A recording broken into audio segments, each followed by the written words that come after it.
Pessoal, bom dia, todas e todos. Que bom a gente estar aqui para mais um DGP mais perto de você, que é um programa, né, do DGP que a gente valoriza bastante por ser uma oportunidade da gente trazer temas relevantes da rotina dos servidores que a gente observa, né, que comumente tem algum tipo de dúvida ou tem alguma mudança de fluxo, e aqui a gente tem a oportunidade de ter um contato mais direto. Se tem alguém que está participando aqui pela primeira vez, né, aviso vocês que esses encontros, eles ficam sempre gravados, então tem a possibilidade, mesmo quem já vai assistir aqui de maneira assíncrona, poder rever esse encontro de maneira assíncrona, que fica na nossa página, lá no site do IFAL, tem o link da DGP, e tem o DGP mais perto de você, com todos os nossos encontros, da mesma forma que a playlist no YouTube.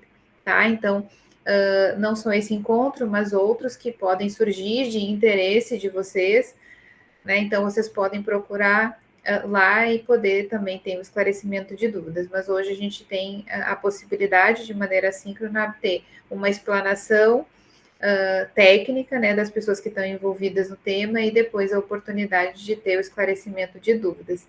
Então, quero agradecer aqui imensamente a Lúcia e a Marília e o Mauro, tá, que estão aqui hoje para a condução desse processo em que a gente vai estar falando da rotina de acumulação de cargos. Né? É algo que é bastante frequente, gente. Né? Existe sim uma previsão, né? Elas vão explicar, né, da possibilidade do servidor, em algumas situações, de ter esse acúmulo de cargos, estabelecendo alguns requisitos. Né, rotineiramente, né, a gente tem auditoria dos órgãos de controle em relação a isso, né, e a gente tem que responder. Eu sei que quando um servidor ele é notificado, né, Lúcia, ele fica bastante angustiado, né, mas saibam que aqui vocês têm todo o nosso apoio nas orientações em relação a isso. A gente fica um pouco angustiado, mas tendo todas as comprovações, seguindo todos os ritos, a gente consegue, né, cumprir com essa demanda, né, dos órgãos de controle adequadamente, sobre o que a gente vai tratar, né, de quais são as regras, de quais são os impactos, quais são os direitos e quais são os deveres dos servidores nesse processo. Né, a gente acredita que instrumentalizar o servidor de informação, né, empodera para que ele possa, né, ter uma trajetória dentro do serviço público, né, com êxito e tranquilo, tá? Então, por isso que estão todos esses atores envolvidos, né, porque perpassa, dependendo do caso, sempre vai passar pela DGP, vai passar pela auditoria, dependendo da situação também na corregedoria, tá? Então, agradeço mais uma vez a vocês três, né, que têm toda a propriedade para poder tratar do assunto e aproveitem para tirar todas as suas dúvidas, né, em relação à temática, tá? A gente, não sei como, né, Marília e Lúcia vão preferir, mas a gente sempre tem a tendência a fazer primeiro a explanação, porque pode ser que alguma dúvida possa ser tratada, né, ao longo da apresentação, e vocês podem ir registrando aí as suas dúvidas para poder fazer, seja depois pelo chat ou abrindo o microfone e fazendo por áudio, tá? Um excelente encontro para todo mundo.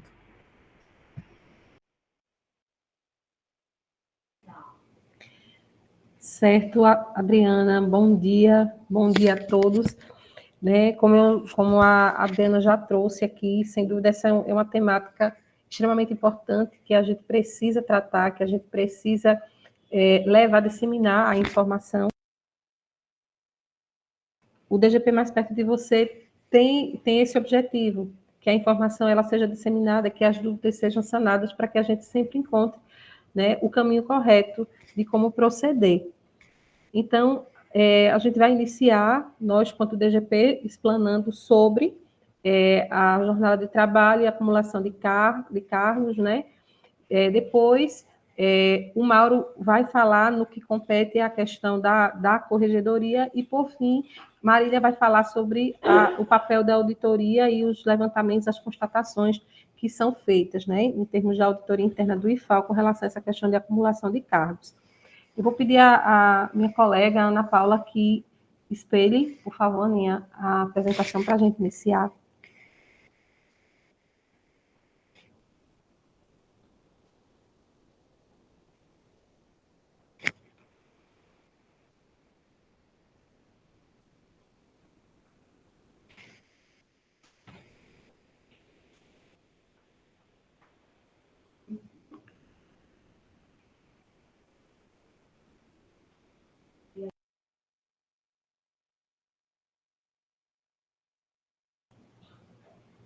lá em cima.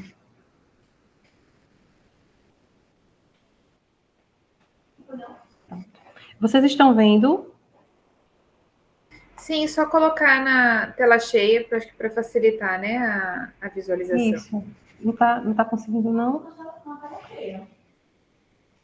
Mas deixa A visualização foi aberto como tela inteira ou janela? Porque às vezes acontece quando é janela. Então, coloca como tela inteira. Então.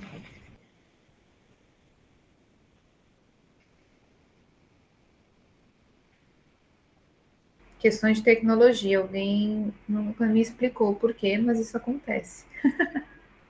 E assim, eu não sei vocês, mas eu prefiro, quando eu vou apresentar, de continuar vendo as pessoas. Eu também, Luciana. Não é? Com certeza. É muito complicado quando a gente não consegue ver, quando a gente não consegue interagir, fica só apresentando, sem conseguir visualizar. É ruim. Mas mesmo que a gente bote, às vezes, abre em uma janela e coloque em tela cheia, não sei porquê, quando coloca assim, não aparece. Enfim, mas vamos embora. Não, nada. E agora? Oi? Não apareceu para a gente ainda. Não.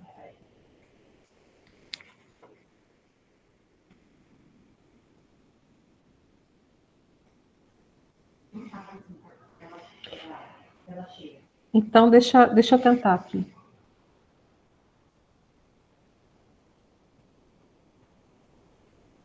Deixa eu ver.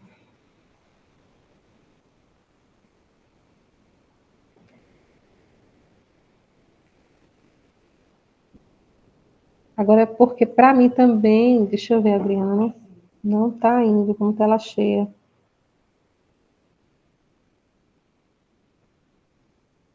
Aí uma dica aí, você sai e depois volta de novo.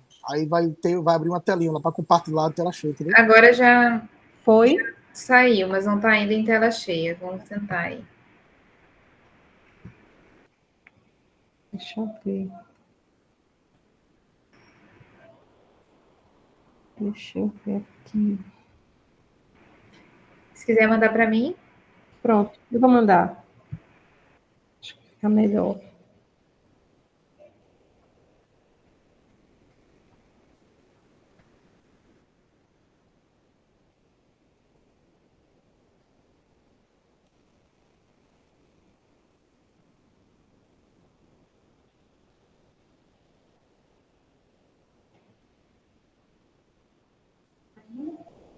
Não, tudo bem, mas acho que agora vai.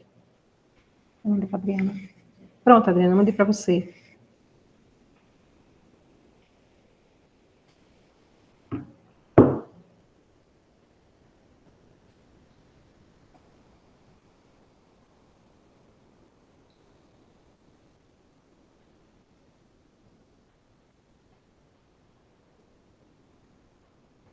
Gente, é importante sempre dizer aos colegas, como já foi colocado na nota, só pode participar da reunião quem adentrar com um e-mail institucional, porque a gente já teve uma experiência que não foi nada boa de alguém entrar com um e-mail particular e a gente não conseguir dar prosseguimento à reunião.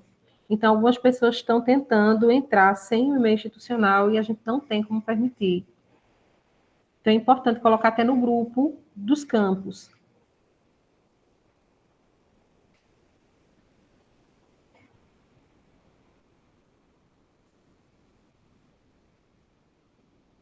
Pronto, agora foi. Obrigada, Adriana. Então, vamos dar início, né, mais um DGP mais perto de você, que tem hoje como temática a jornada de trabalho e acumulação de cargos. Pode passar. A base legal para essa temática, ela se encontra na Constituição, né, na nossa Constituição de 88, no artigo 37, que fala sobre a vedação em que é proibida a acumulação, salvo as exceções que lá estão previstas. Na Lei 8.112, no artigo 19, que fala sobre a jornada de trabalho. Na Lei 12.772 de 2012, que é a lei que trata sobre o magistério federal, que trata também sobre a jornada, no seu capítulo 5, trata da jornada de trabalho para os professores. A Instrução Normativa 2, de 12 de setembro de 2018, que fala também sobre a questão da jornada de trabalho. O Decreto 1867, de 17 de abril de 96, e a Resolução 14, né, do IFAL, do Conselho Superior, que fala sobre as atividades esporádicas que os docentes com dedicação exclusiva podem desenvolver. Pode passar. Quando a gente fala em jornada de trabalho, a Instrução Normativa 2 vem conceituando o que seria a jornada de trabalho. A jornada de trabalho dos servidores em exercício na administração pública federal, direta, autárquica e fundacional, será de 6 horas, né, do mínimo de 6 horas e no máximo de 8 horas diárias, né, até um limite de 40 horas semanais, ressalvadas as jornadas previstas em legislação específica, porque existem cargos que possuem uma jornada menor que as 40 horas. A grande maioria de nós que aqui estamos, temos essa jornada de 40 horas, e uma jornada de 40 horas deve existir, como na Instrução Normativa traz, o intervalo para a refeição, né, na seção 3, como vem dizendo. Os horários de início e término desse intervalo para a refeição são fixados pela chefia imediata e devem ser respeitado um limite mínimo de 1 hora e no máximo de 3. É por isso que os servidores que ainda, a gente sempre frisa, os servidores que ainda estão sujeitos ao controle de pontos, se você tem uma jornada de 8 horas, você não pode desenvolver essa jornada de forma ininterrupta. Tem que haver um intervalo, né? E esse intervalo, como a própria instrução, a própria normativa já traz, tem que estabelecido, né, pela chefia, com o limite mínimo de 1 hora e um máximo de 3. Né? E esse intervalo, ele não pode ser fracionado. E também é obrigatório que os servidores que possuem essa jornada diária de 8 horas cumpram esse intervalo. É imprescindível. Pode passar. O conceito de jornada de trabalho também é previsto, está lá na Lei 8.112, quando diz em seu artigo 19 que os servidores deverão cumprir, né, a jornada de trabalho fixada em razão das atribuições pertinentes aos seus cargos, respeitada a duração máxima do trabalho semanal de 40 horas e observados os limites mínimo e máximo de 6 horas e de 8 horas diárias, respectivamente. Pode passar. A jornada de trabalho também é prevista lá na Lei 12.772, de 2012, quando ela discorre que o professor das instituições federais de ensino, né, ocupantes do cargo efetivo do plano de carreiras e cargos do magistério, vão estar submetidos ao regime de 40 horas, né, o de 40 horas sem dedicação exclusiva, uma jornada, os que têm também uma jornada de 20 horas semanais de trabalho, né, e também a própria lei fala que, mediante a aprovação de órgão colegiado, deve admitir a adoção de regime de 40 horas semanais de trabalho em tempo integral, como já foi mencionado, eu citei antes, sem dedicação exclusiva. Mas também pode haver o regime de 40 horas com dedicação exclusiva. E esse regime de 40 horas com dedicação exclusiva implica o impedimento do exercício de outra atividade remunerada, seja ela pública ou privada, né? Salvo as exceções previstas na lei. A própria Lei 12.772 traz as exceções daqueles que têm dedicação exclusiva, outras atividades que podem desenvolver, assim como nós, quanto IFAL, como eu já disse anteriormente, existe a resolução própria que também traz a previsão do desenvolvimento de atividades esporádicas para os docentes com dedicação exclusiva.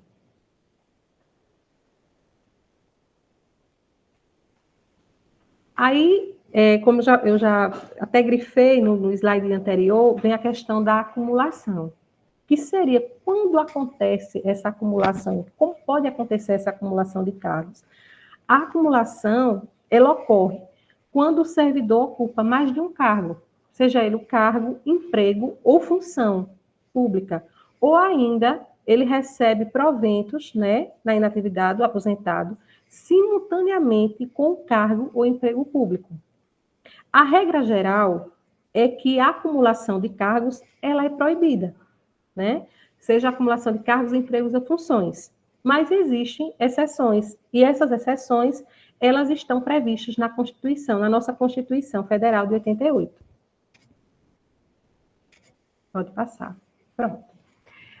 A Constituição Federal de 88, ela traz no artigo 37, diz que realmente é vedada a acumulação de cargos, mas existem as exceções. Quando houver, frisem, amigos, companheiros, servidores, frisem, a acumulação de cargos, ela só é possível quando houver a compatibilidade de horários.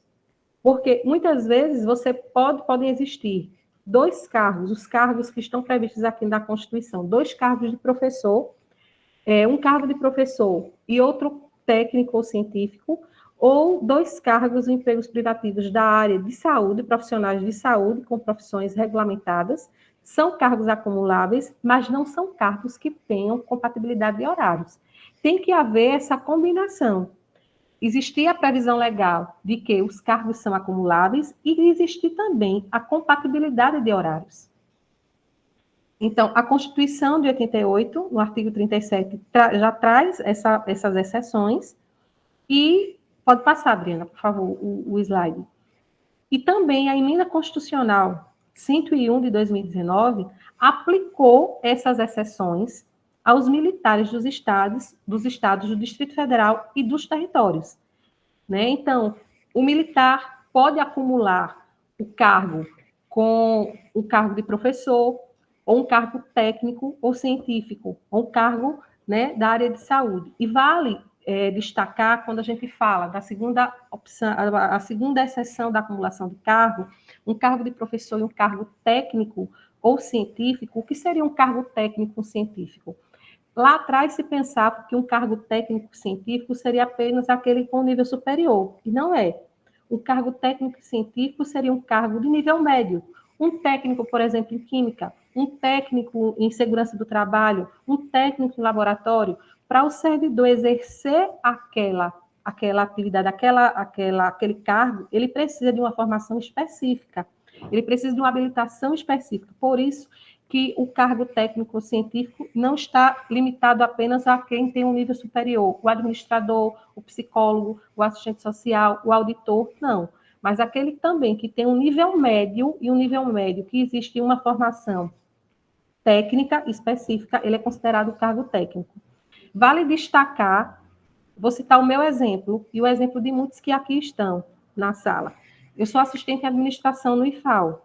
O cargo de assistente de administração, ele não pode ser considerado, ele não é um cargo técnico.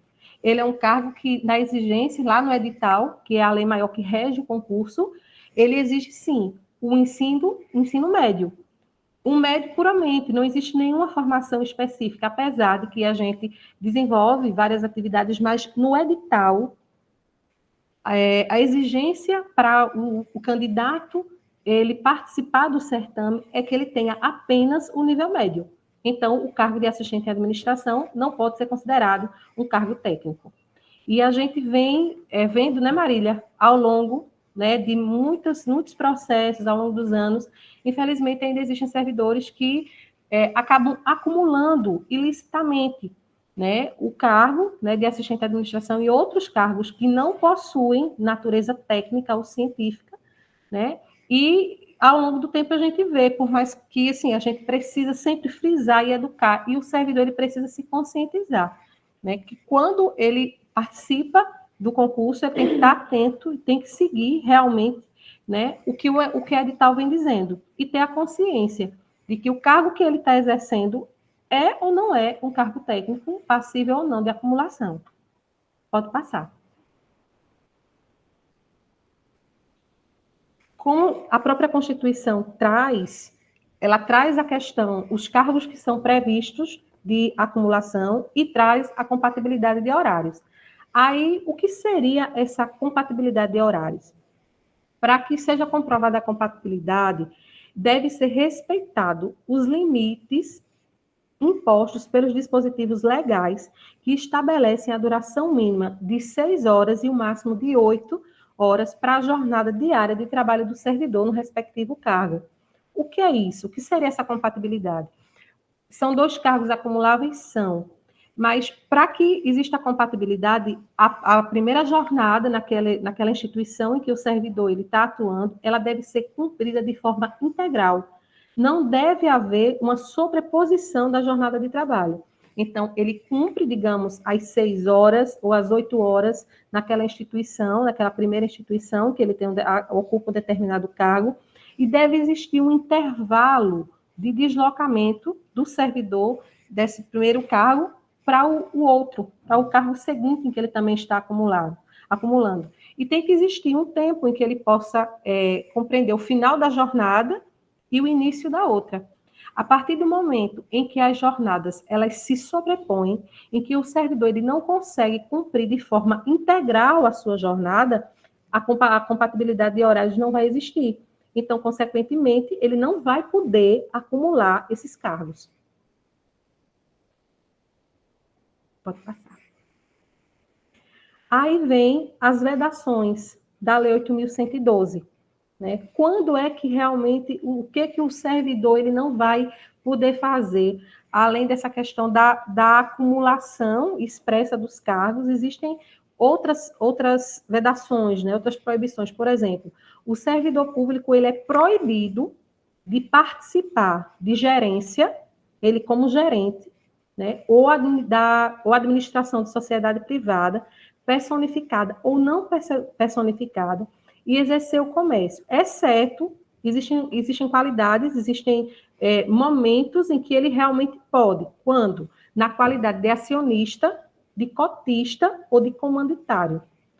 A gente vê muitos processos quando chega essa questão de acumulação de servidores que aparecem como, vamos lá, na forma mais simples, né, Marília? Como o dono da empresa.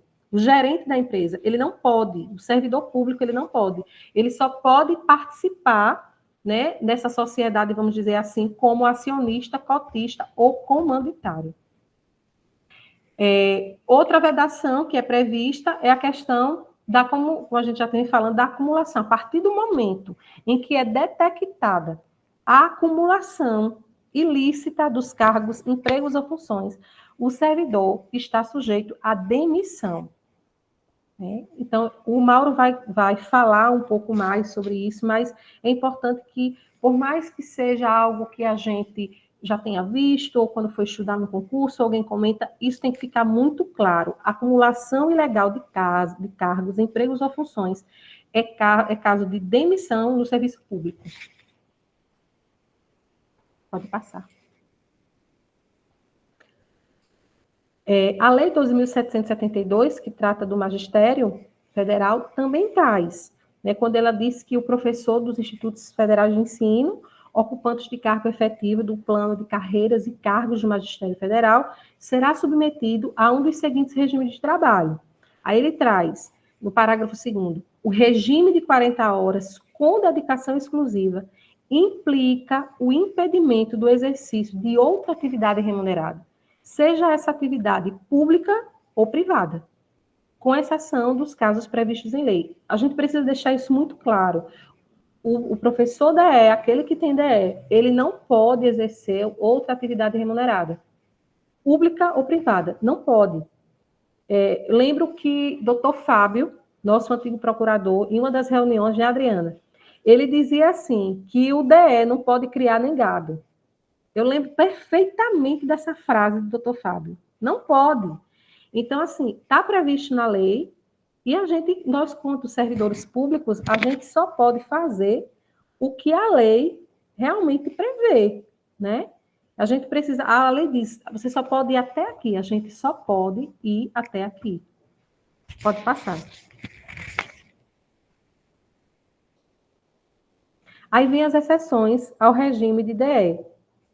Isso lá previsto na Lei 2.772 e também previsto na nossa resolução, né? Nossa resolução do IFAL, que fala sobre atividade esporádica. Quais são as exceções ao regime de dedicação exclusiva? A remuneração de cargos de direção ou função de confiança, o docente com DL pode receber. A retribuição por participação em comissões julgadoras ou verificadoras relacionadas ao ensino, pesquisa e extensão, quando for o caso. 3, bolsa de ensino, pesquisa, extensão ou estímulo à inovação paga por agência oficial de fomento, por fundação de apoio devidamente credenciada pela instituição, né, de ensino ou por organismo internacional. Bolsa pelo desempenho de atividades de formação de professores de educação básica no âmbito da Universidade Aberta do Brasil ou de outros programas oficiais de formação de professores. Bolsa para qualificação docente, paga por agências de fomento ou organismos nacionais e internacionais e congêneres. Também tem os direitos autorais ou direitos de propriedade intelectual, nos termos da legislação própria, e ganhos econômicos resultantes de projetos de inovação, né, tecnológica, também é outro caso, em que o DL tem o direito, ele pode receber. Outras hipóteses de bolsas de ensino, pesquisa e extensão, pagas pelas instituições federais de ensino, nos termos de regulamentação de seus órgãos colegiados superiores. A retribuição pecuniária na forma de prolabore, cachê, por atividade esporádica, de palestra, conferência, atividades artísticas e culturais relacionadas à área de atuação do docente. A gratificação por encargo de curso e concurso, acontece, muitos docentes atuam nos infinitos processos de avaliação de RSC, né? Que a gente vem recebendo muitos processos em que os docentes eles realizam as avaliações ao longo de várias instituições no Brasil. Então, eles também têm o direito de receber. Função comissionada de coordenação de curso, as FCCs, e também a retribuição pecuniária por colaboração esporádica de natureza científica ou tecnológica em assuntos de especialidade do docente, inclusive em polos de inovação tecnológica devidamente autorizada pelas instituições federais de ensino, de acordo com suas regras. Então, aqui a gente traz o que a lei realmente prevê, o que conceitua como jornada de trabalho e o que fala sobre a acumulação de cargos.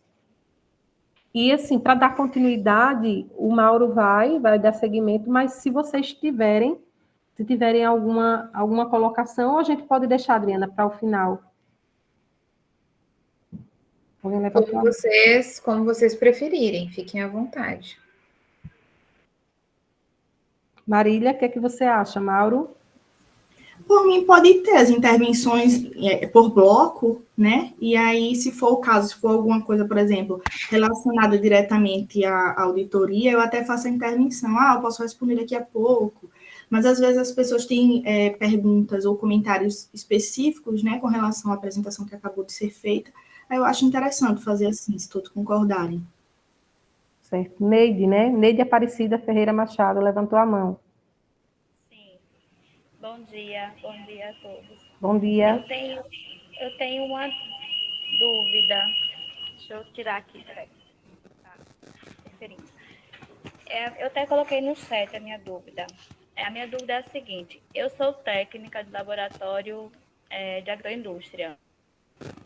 Se eu passar para docente, existe a possibilidade de ficar nas duas funções ou no Instituto não é permitido? No edital, eu vou iniciar e quem quiser complementar, né, vai complementando. Nos editais que o IFAL, ele lança, pelo menos o IFAL, nós temos os docentes com dedicação exclusiva.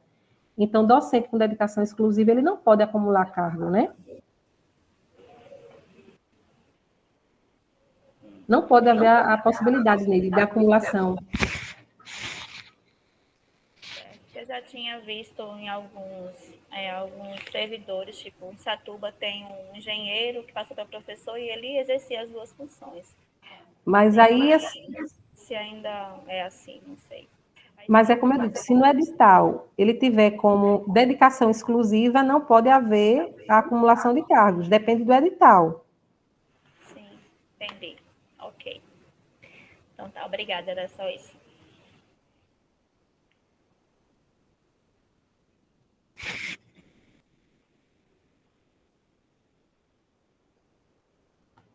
Mais alguma pergunta? Eita, as duas juntas.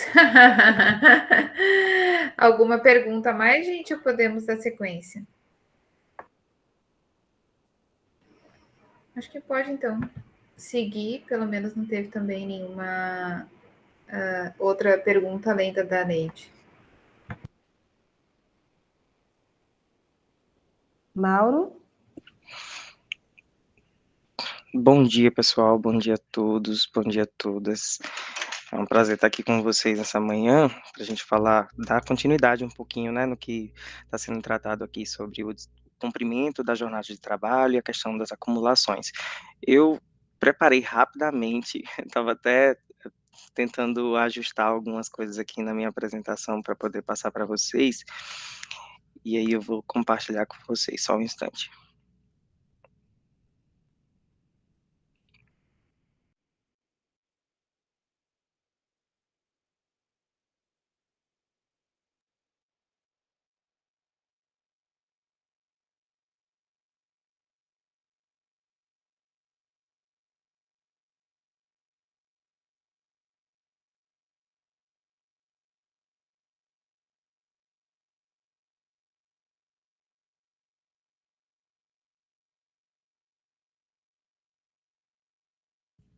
Vocês conseguem visualizar? Sim, Mauro.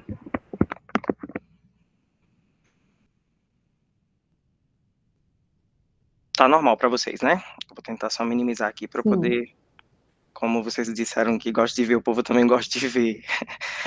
Vou tentar minimizar aqui um lado só para conseguir ver vocês melhor. Mas acho que não vai impactar na apresentação, não.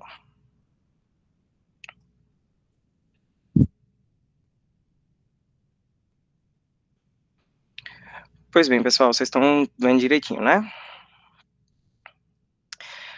Bom, a ideia é a gente tratar um pouquinho da atuação correcional, né, quando a gente verifica ali, no caso, o descumprimento, né, da jornada de trabalho e a identificação de uma acumulação ilegal. Como Lúcia destacou, existem vários normativos que regem, né, o cumprimento da carga horária, o cumprimento da jornada de trabalho do servidor e também os requisitos para que uma acumulação ela seja considerada lícita, né, como foi destacado muito bem pela Lúcia. A questão da compatibilidade dos cargos, a questão também da compatibilidade de horário, de não ter sobreposição, né, de não existir pendências, sob pena disso ter reflexos. E um dos reflexos, né, dessa acumulação ilegal ou do descumprimento da jornada de trabalho é a intervenção, o acionamento da via disciplinar, o acionamento da corregedoria enquanto órgão de atuação correcional. Então, a corregedoria no IFAL, ela se apresenta como um órgão responsável pela apuração de possíveis irregularidades, mas nós também trabalhamos na prevenção, e é por isso que eu já agradeço o convite da DGP de estar participando desse momento aqui com vocês, porque eu penso que prevenir, né, é melhor do que remediar, né? Então, a gente trabalhar muito bem o aspecto preventivo, a gente vai evitar trabalhos ali desgastantes no futuro, de uma possível correção, de uma possível disciplina de servidor, né, de acionamento ali das instâncias disciplinares para uma possível penalização. Então, a atuação da corregedoria, ela também figura, né, como um agente de integridade, trabalhando na prevenção, na detecção, na apuração e, quando for necessário, na correção dos casos, né, que a gente identifica como irregulares. Então, essas são as nossas frentes de atuação. E eu gosto quando a gente define a corregedoria como uma unidade de esclarecimento, né, de buscar o esclarecimento daquela situação, da gente esclarecer se aquilo que está sendo verificado ali, daquilo que está sendo apurado, ele é irregular, ele está conivente com os normativos. Então, nós esclarecemos as condutas dos servidores e, uma vez esclarecida essa conduta, a gente verifica ali um viés de possível responsabilização ou não, a depender do caso concreto. Então, nós atuamos dessa forma enquanto corregedoria. E a gente tem muita similaridade, vamos dizer assim, muita semelhança com o direito penal, no sentido de sermos uma instância considerada como residual, onde o direito, né, assim como o direito penal, ele tem o seu caráter subsidiário, fragmentário, ou seja, ele só vai atuar quando as demais ramos do direito, ele não consegue tutelar muito bem aquele bem jurídico ali que está sendo protegido. A corregedoria, ela também só atua em último caso, em último recurso. Ela não é uma instância que deve ser acionada imediatamente, mas sim quando nós temos elementos suficientes, né, para verificar ali uma irregularidade administrativa. E aí eu gosto de trazer isso daqui para nós, porque existem frentes de atuação. Uma delas é essa que nós estamos fazendo aqui, né, que é trabalhar na prevenção. Então, nós precisamos trabalhar a prevenção, trabalhar o diálogo. Existe uma parte que cabe à gestão, né, como a Lúcia bem pontuou aqui, sobre a detecção dessas acumulações. Como é que a gente vai identificar se uma acumulação ela está compatível ou não, né, com a regularidade? A gente precisa identificar, o servidor está cumprindo o horário dele de trabalho, a chefia ela está verificando isso, existe uma responsabilidade ali de monitoramento, né, do cumprimento dessa jornada de trabalho, para só então, quando detectada, né, uma irregularidade, efetivamente, nós tenhamos a atuação correcional. E aí eu gosto dessa frase, que não é porque existe um conflito, não é porque existe uma situação, que existe necessariamente uma demanda que vai para a corregedoria, né, nós atuamos em última instância, em último recurso. E como se dá o tratamento das demandas na corregedoria?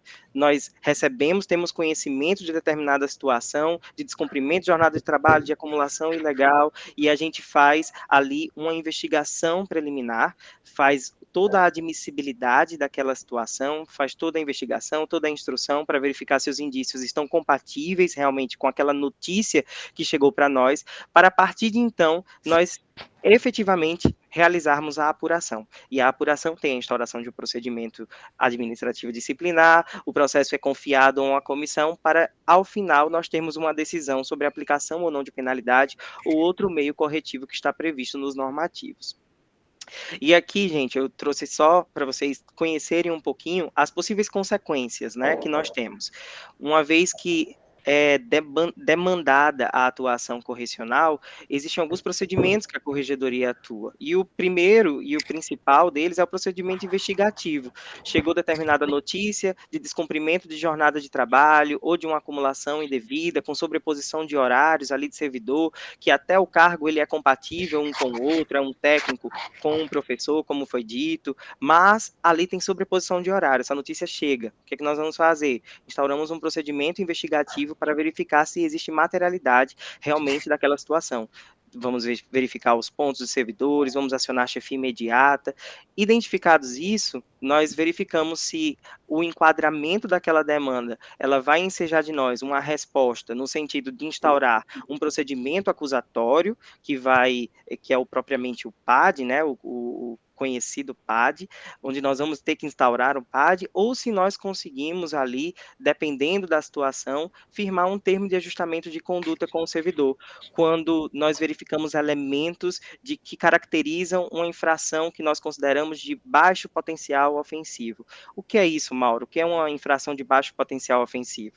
É aquela infração que, em sede de apuração, após um procedimento acusatório, nós teríamos, no máximo, a aplicação de uma advertência ou suspensão até 30 dias. Então, quando nós temos a identificação de um fato que se enquadraria em situação, né, de advertência ou suspensão até 30 dias, nós, ao invés de instaurarmos um procedimento administrativo disciplinar, nós acionaríamos o servidor para a celebração de um termo de ajustamento de conduta, que não se confunde com uma penalidade, não é uma penalização, mas é um procedimento administrativo voltado à resolução consensual daquela demanda que chegou, voltado à resolução daquele fato que chegou ao nosso conhecimento, e nós apuramos e verificamos indícios ali de uma irregularidade.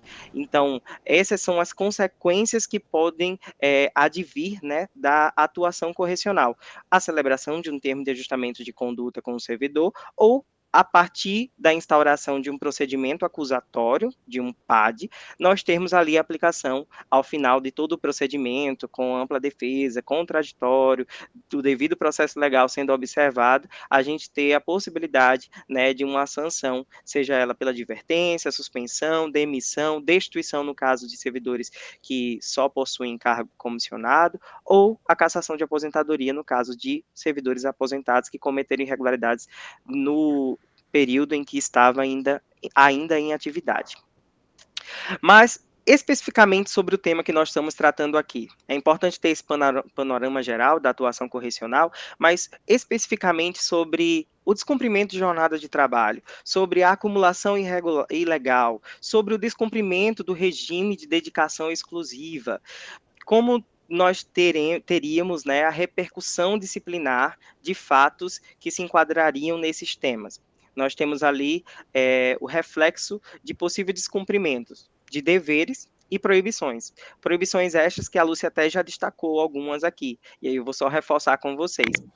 No caso do descumprimento de jornada de trabalho e no descumprimento de dedicação exclusiva, do regime de dedicação exclusiva, que geralmente os nossos professores, né, como foi dito aqui, eles estão submetidos, a maioria está submetida, né, ao regime de dedicação exclusiva, nós podemos ter a infringência ali, o enquadramento, né, de possíveis descumprimentos de deveres, como o de exercer com zelo e dedicação às atribuições do cargo, que é um dever que está previsto lá no artigo 116 da 8.112, ser leal à instituição a que servir, observar as normas legais e regulamentares, ser assíduo e pontual ao serviço.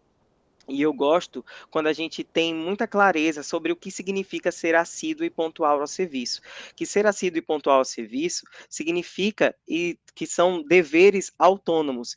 E ser assíduo, eu até anotei aqui para compartilhar com vocês um conceito interessante, que é a qualidade de quem comparece com regularidade e exatidão ao local, o lugar onde tem que desempenhar as suas funções.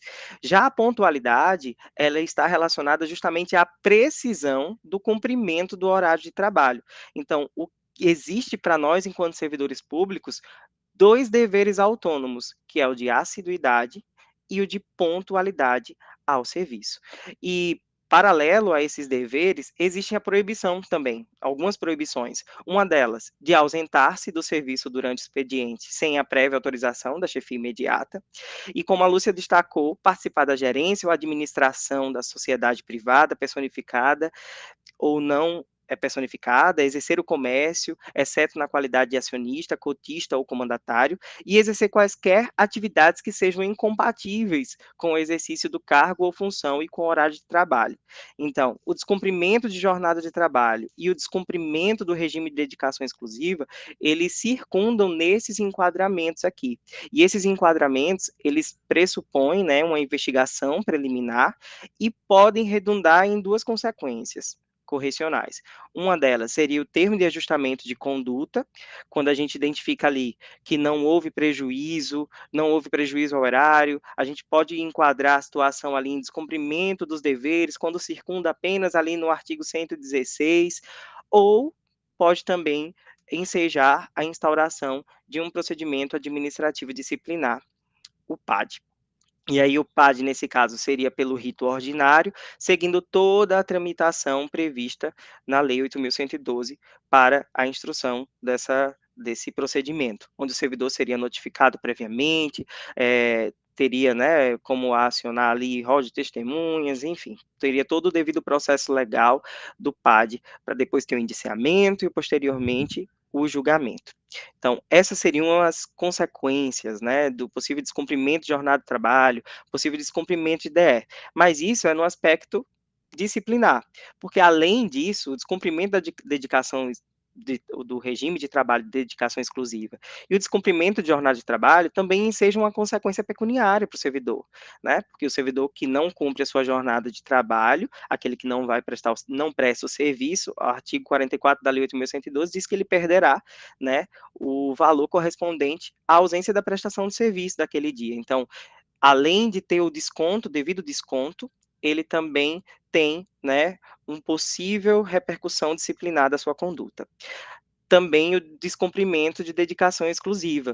Aqueles que estão submetidos ao regime de dedicação exclusiva, eles recebem um adicional previsto em lei, né, um adicional, salvo engano, de 50% da remuneração, eles têm um adicional para que eles se dediquem especificamente ao seu cargo, que eles não desempenhem nenhuma outra atividade, seja ela de natureza pública ou privada, que tenha, né, remuneração, a menos que esteja previsto nas hipóteses, né, de permissivas pela legislação, que a Lúcia muito bem elencou aqui para nós, destacando quais eram, né, quais são as condutas, né, as possibilidades, né, aquilo que é permitido para os que estão submetidos ao regime de dedicação exclusiva, o desempenho, né, dessas atividades.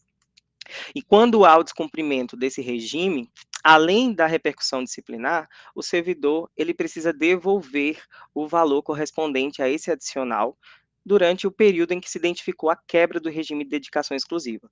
Então, você percebe que tem além do aspecto disciplinar, de possível firmação de termo de ajustamento de conduta ou instauração de PAD, e a gente verificar a demanda no aspecto ali disciplinar, tem um aspecto também de possível devolução de valores daquele período em que foi identificado a quebra do regime de dedicação exclusiva. Então, tem esses dois aspectos aqui para destacar para vocês. E por isso que eu coloquei essa atenção para o regime de dedicação exclusiva.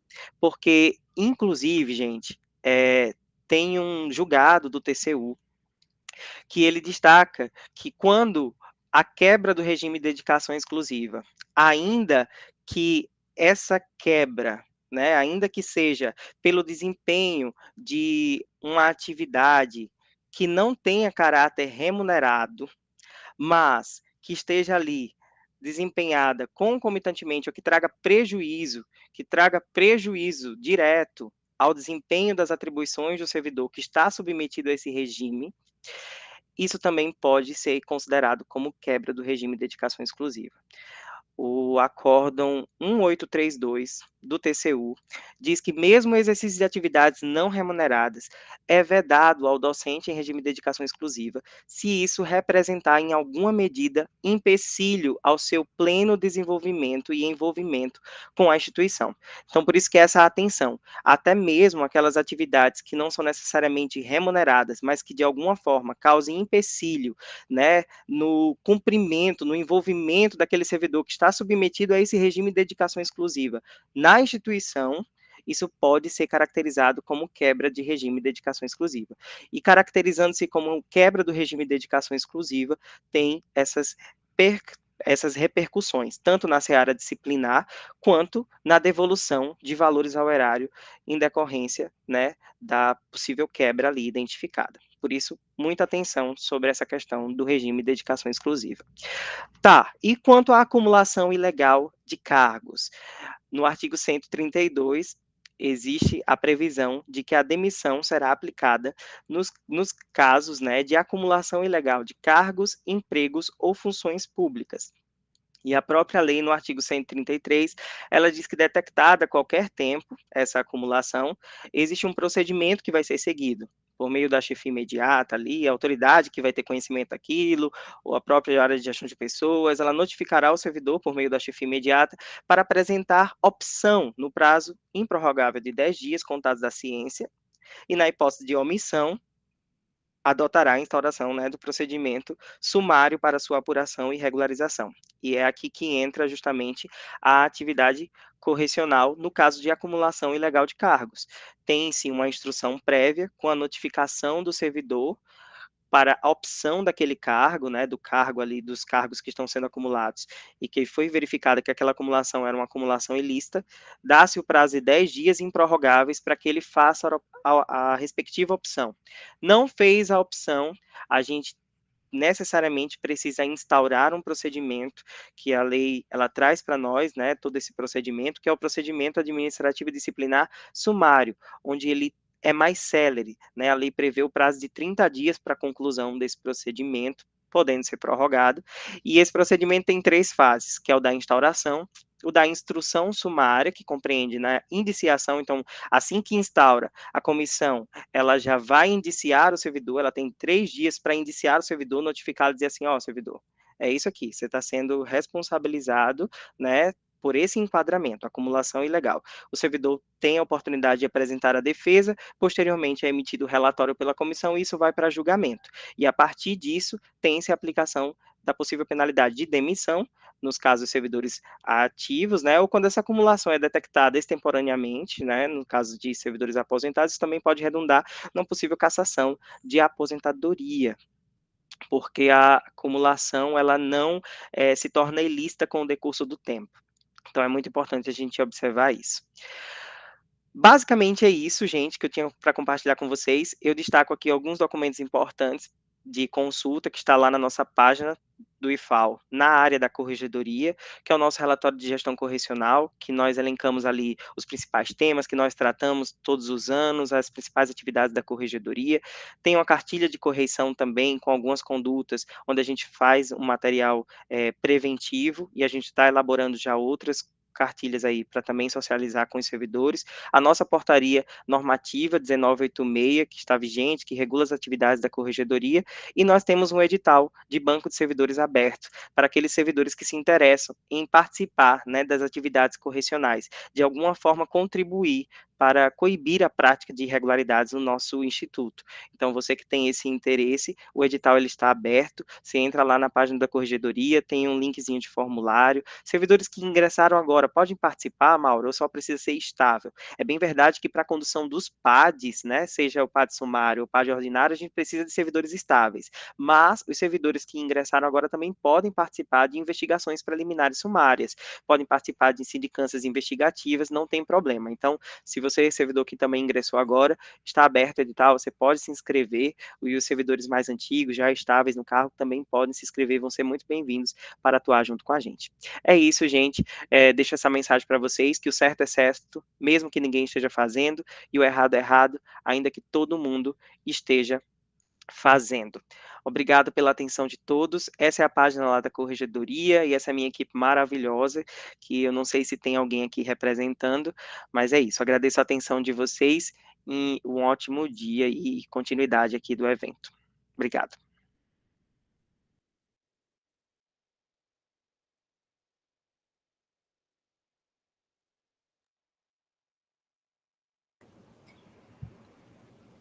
Marília, agora é contigo. Eu fiquei aguardando se tinha alguma intervenção, se alguém ia fazer alguma pergunta, né?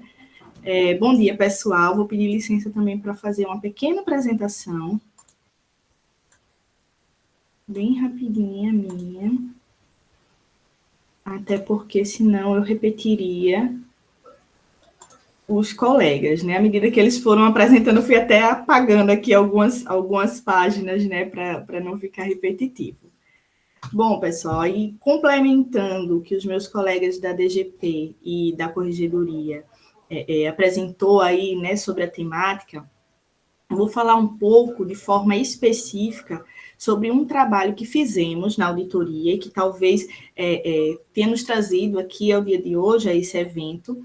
É um trabalho de auditoria contínua, como eu estou apresentando aí nesse slide, e que vem acontecendo desde 2019, 2020, pela CGU e pelo TCU, e que tem afetado alguns servidores aqui na medida em que eles precisam apresentar algumas informações, né, sobre a sua situação.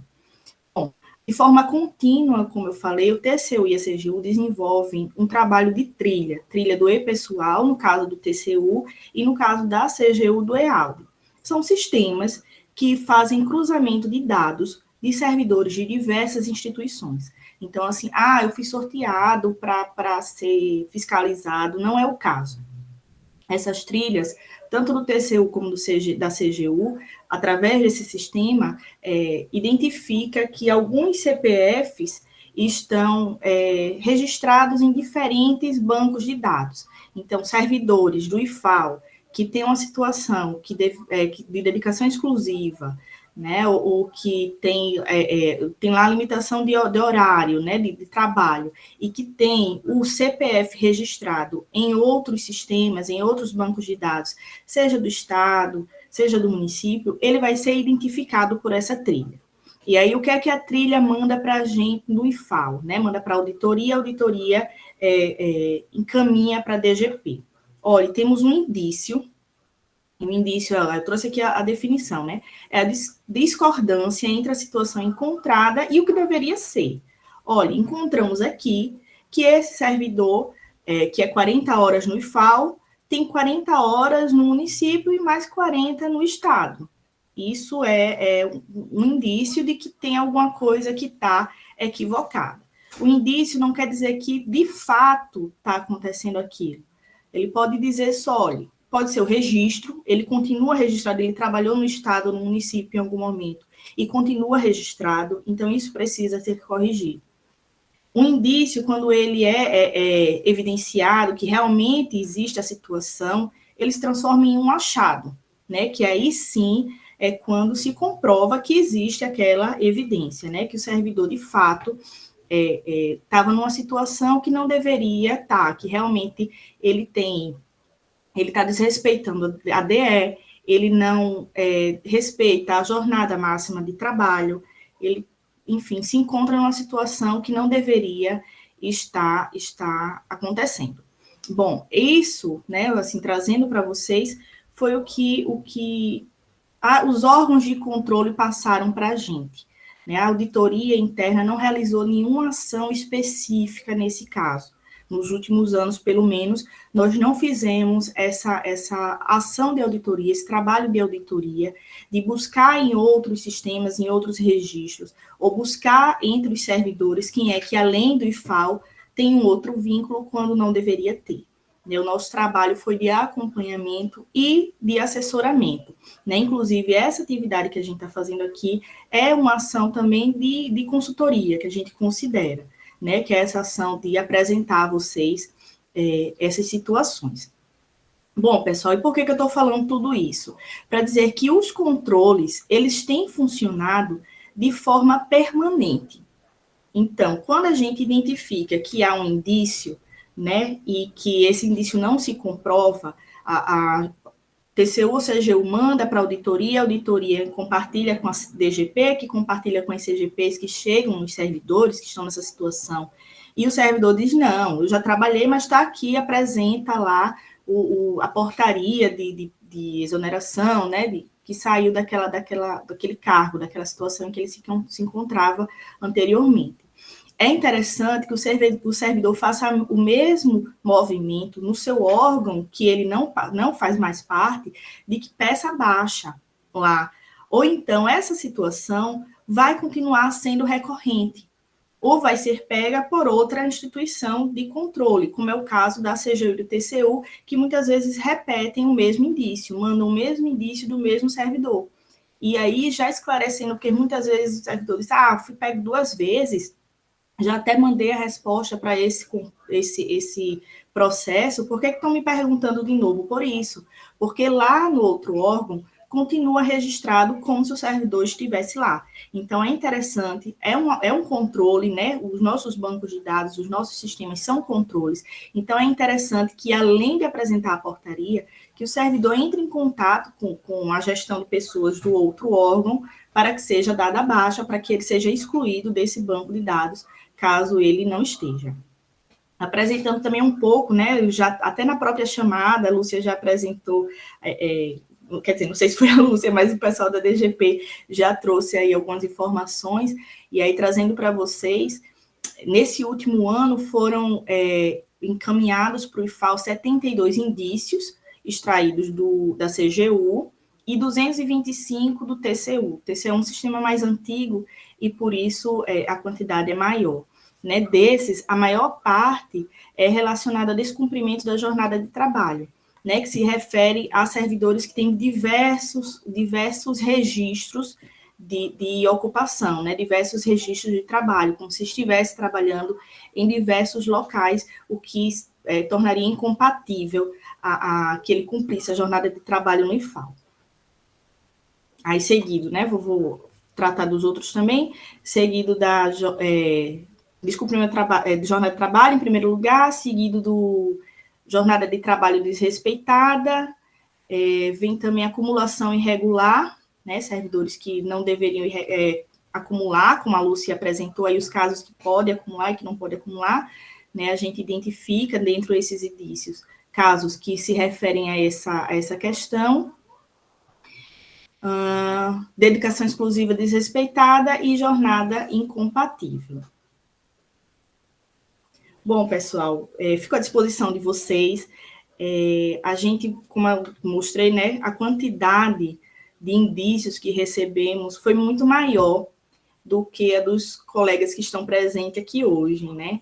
Então, assim, seria interessante também que vocês pudessem reverberar, né? Eu sei que o DGP mais perto de você, ele fica gravado, então, se puder compartilhar com os colegas, como o Mauro bem colocou, o mais importante é a prevenção, né? Que a gente tenha muita consciência do que a gente está fazendo, do nosso papel como servidor, né? A gente sabe que muitos desses indícios são por desconhecimento, né? Pessoas que, não, eu consigo dar conta, e aí eu consigo trabalhar com essas duas funções, e muitas vezes não pode, muitas vezes não, mas algumas vezes não pode.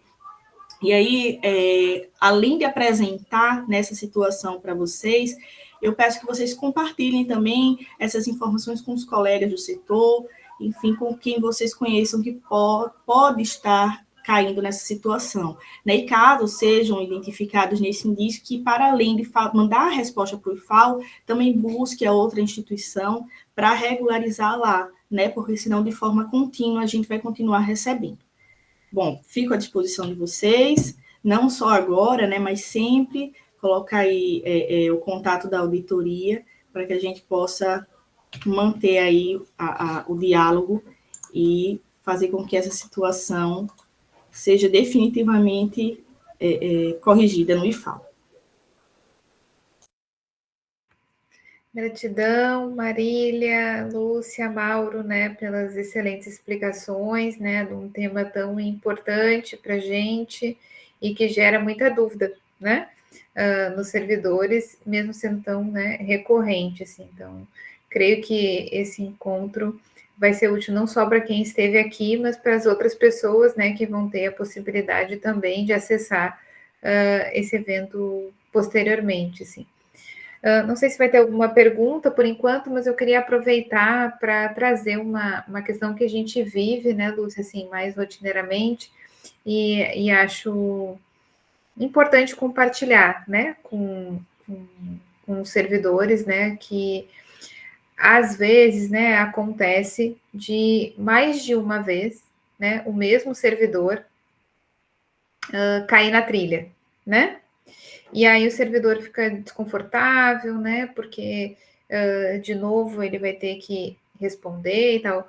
Mas, gente, nós não temos o que fazer, né? Se cair na trilha, a gente realmente vai ter que fazer toda a comprovação, né? Vai ter que prestar conta, né? Para os órgãos de controle. Pode ter surgido alguma necessidade de algum outro documento, os documentos podem estar insuficientes, né? Então, é importante que vocês entendam que o nosso papel é, obviamente, de seguir o rito, né, e poder auxiliar vocês nesse processo.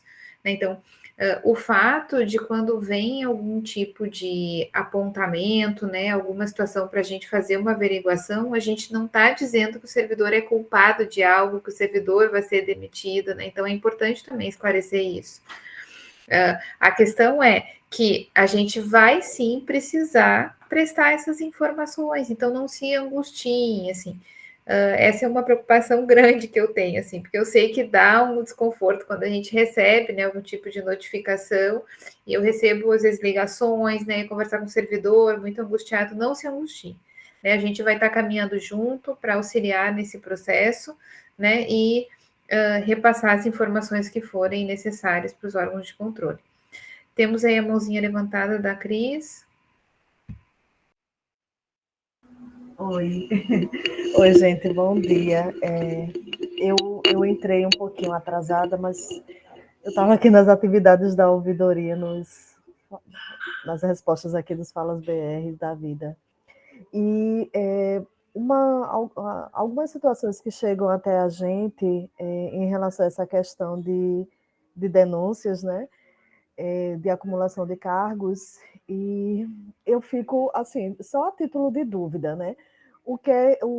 Se caracteriza a acumulação de cargos em relação a algum servidor com dedicação exclusiva, que isso chega até nós, que presta serviços de consultoria, por exemplo, que de forma esporádica. Então, esse é um fato que já chegou até nós, e em algumas questões que a gente precisa fazer análise prévia, né, conforme até em acordo com a corregedoria, antes de mandar para a corregedoria, a gente precisa fazer algumas análises. E eu fiquei com essa dúvida, eu não sei se foi tratado antes de eu entrar, mas, se possível, gostaria de tirar essa dúvida. A gente tem a resolução 14, Cristiane, do IFAL, ela é uma resolução específica para as atividades esporádicas que o servidor, o professor com dedicação exclusiva, ele pode exercer. Eu posso, inclusive, compartilhar a apresentação, né, que a parte da DGP tratou e trouxe, e a lei também que trata do Magistério Federal já traz a previsão legal das atividades que o DE com dedicação exclusiva pode fazer. Eu posso compartilhar, nós podemos compartilhar contigo, tanto a apresentação quanto a resolução. Tá, eu gostaria. Essa resolução trata só sobre para docente ou, de uma forma geral, servidores, tanto TAI quanto... Só docente com dedicação exclusiva, as atividades esporádicas. Mas para TAI, isso implica em alguma coisa ou não tem? Por exemplo, um servidor técnico administrativo que exerce atividades de consultoria, isso implica em acumulação de cargos também ou não? Aí vamos lá, não é uma atividade, se é uma atividade privada que não está, aí vem o Mauro também, Marília, Adriana, que vocês podem complementar. Você tem um servidor, um técnico, vamos lá, eu sou técnica, um assistente em administração, eu estou cumprindo integralmente a minha jornada de trabalho no IFAL. Se eu tenho uma atividade privada que não há choque na minha atividade, que não está comprometendo a minha atividade como servidor público, eu entendo que não há nenhum impedimento legal. Agora, se você está exercendo a sua desenvolvendo a consultoria no horário de trabalho, né, Mauro? O Mauro pode até ratificar o entendimento. Porque a gente teve uma situação de aí alguém pegou no Instagram a foto do servidor que estava exercendo a atividade dentro do horário dele, e aí fizeram Fala BR e colocaram lá como denúncia, né? Era um servidor TAI. Né? Aí pegaram do Instagram, botaram lá e tal. Então, assim, é por isso que eu estou levantando essas questões aqui, porque dentro da análise prévia a gente poder até ver a pertinência disso, porque é como foi colocado até aqui, que eu achei bem importante, né? Acho que Marília colocou. Muitas vezes chegam denúncias para a gente até por falta de conhecimento do denunciante. Então, ele vê lá aquela coisa, e, eita, essa pessoa está fazendo isso, até não tem empatia com aquela pessoa, então já aproveita aquela oportunidade para colocar aquela pessoa na berlinda. Então, assim, são essas situações que é importante, né, a gente ter esse alinhamento e esse olhar, né, quando chega para a gente, e é claro que a gente não pode fazer nenhum tipo de julgamento, porque não nos cabe. É que essas situações existem as regras, tá, gente? Mas a gente precisa ver a situação cada caso, né? Não é simplesmente passar uma régua assim, a pessoa está exercendo uma outra atividade, né? É uma conduta, né, que não está correta, porque a gente tem particularidade, o servidor bate ponto, se o servidor ele está no PGD, se ele tem um horário flexibilizado, como essa atividade é desenvolvida, se há conflito de interesse. Então, assim, tem um leque de questões que precisam ser analisadas para que a gente possa dar um parecer, digamos assim. O que a gente está trazendo aqui é a regra geral, né, que vai valer para todos os servidores atentarem no momento, né, de exercer qualquer outra atividade, e a gente traz com maior ênfase a questão do docente com dedicação exclusiva, porque há uma restrição maior para esse servidor nessa condição, tá, o docente de dedicação exclusiva, e que inclusive tem uma regulamentação própria. Os outros casos que há permissão, por não ser dedicação exclusiva, de um exercício de atividade, tem que ver os outros critérios para exercício de atividade. Então, como eu falei, essa questão de não prejuízo às suas atividades, né, o horário que está sendo executado, conflito de interesses, entendem? Então, para cada caso, né, a gente vai ter que avaliar uma situação, mas aqui, enquanto servidor, né, pensando aqui que a gente não está para fazer um julgamento de situações, e sim para instrumentalizar o servidor para que ele cumpra seus direitos e deveres, a gente está trazendo as regras gerais. Ok, isso mesmo. Obrigada, gente. A Nada. questão, né, a palavra de chave, acima de tudo, é empatia, resiliência, né? Eu acho que antes da gente fazer qualquer, né, qualquer encaminhamento, é válido ter sempre essas premissas. Eu até vou mais além, sempre para qualquer situação, não só para essa, claro que a gente sempre precisa, né, ter uma relação humanizada, a nossa DGP fala sobre isso, né, de a gente estabelecer relações de cuidado com o servidor, mas também entender que ter uma relação empática e cuidado também é seguir as regras, né, também é seguir os procedimentos, né, porque a gente também está ajudando o servidor nesse processo, né, na medida em que a gente não cumpre as regras, não dá as condições de que os direitos e deveres sejam cumpridos, a gente está deixando a vida dele funcional frágil. Então, sempre essa é a nossa preocupação, né? De que a gente realmente dê segurança, né, em todos os sentidos para o servidor, e por isso que a gente está aqui, por isso que tem o DGP mais perto de você, né? Que a gente acredita que levar informação é uma dessas formas de cuidado também. E um ponto que a Adriana foi muito, muito feliz assim, no que ela trouxe, e a gente, ao longo do que vai pesquisando, do que vai buscando informações sobre a questão de acumulação de cargos, é que realmente cada caso é um caso e tem que ser analisado com aquela situação.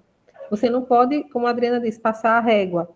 Né? É a acumulação de cargo, cada caso é um caso. Por exemplo, eu me lembrei de um processo que nós analisamos há uns anos atrás. Tem um docente que ele não é DE no IFAL, ele é 40 horas, só que ele é 40 horas numa outra instituição de ensino do Estado. E ele sempre cai, né, Marília, assim, na trilha. Mas por quê? Porque todo ano ele precisa apresentar o horário que ele tem no Estado e o horário que ele tem no IFAL, para realmente comprovar que existe a compatibilidade, que não está uma jornada não está conflitando com a outra. Por isso que a gente não pode dizer, está acumulando ilicitamente. Não, vamos olhar cada caso. Cada caso é um caso para realmente fazer cumprir a coisa, fazer a coisa certa, né? É isso. Perfeito, Lúcia. E uma questão que normalmente, né, acontece, né, até no ingresso, né, quando um servidor tem, né, a possibilidade de acumulação pela regra, né, no sentido de serem 2 cargos da área de saúde, por exemplo, né, que é muito comum, ok, mas não é o suficiente, gente. Como a Lúcia falou, tem outras questões que são analisadas, essas particularidades, como também a questão da compatibilidade de horário, o que não é só o horário não ser sobreposto, mas ter a razoabilidade em relação ao deslocamento de um local para o outro. Né? Então, vejam que não é tão simples assim, quando eu falo em passar a régua, é que a gente tem uma análise minuciosa. Né? Se eu trabalho em 2 locais, em que eu tenho o início de término de um horário, meio-dia, em um local, e início de 1 hora em outro local, 1 da tarde. Aparentemente pode parecer razoável até que eu veja qual é a distância que vai ser percorrida de um local a outro. Se eu vou percorrer uma distância de 200 quilômetros, isso não é possível, por exemplo. Entendem? Então, essas situações todas são vistas por nós na hora de fazer essa análise todo, e essa prestação de contas a gente precisa fazer. Mais alguma pergunta, gente? Alguma colocação? Pelo chat, não tem nada. Me faz pensar, né, que foi esclarecido, né, pelo menos, claro que a gente não esgota nunca um tema, nem é nesse o nosso objetivo, né, DGP mais perto de você, esgotar o tema, né, tanto que a gente volta depois em outros momentos, né, para temas que a gente já tratou, mas era um desejo nosso de trazer isso para vocês. Muito mais que uma demanda do servidor, uma demanda, acho que nossa, né, por ter essa preocupação mesmo, né, Marília também, né, sempre em parceria conosco trazendo isso, né, e agradecemos também a presença do Mauro, né, acho que foi uma tríade aí, DGP, Auditoria, Corregedoria, muito bacana, né, e vamos pensar até em outros, né, em outros temas que a gente possa trazer aí, compartilhar com vocês, tá bom? Então, Tenham uma boa tarde, né? Estamos acabando a nossa manhã, um bom dia de trabalho e continuamos aí em outros eventos. Lembrem sempre, né, que a gente todos os meses tem atividade aí do DGP mais perto de você. Vou interromper aqui a gravação, certo? Obrigada, pessoal, e um bom dia a todas e a todos. Bom dia, gente. Bom dia, Bom dia. Obrigado. Valeu. Tchau, bom dia.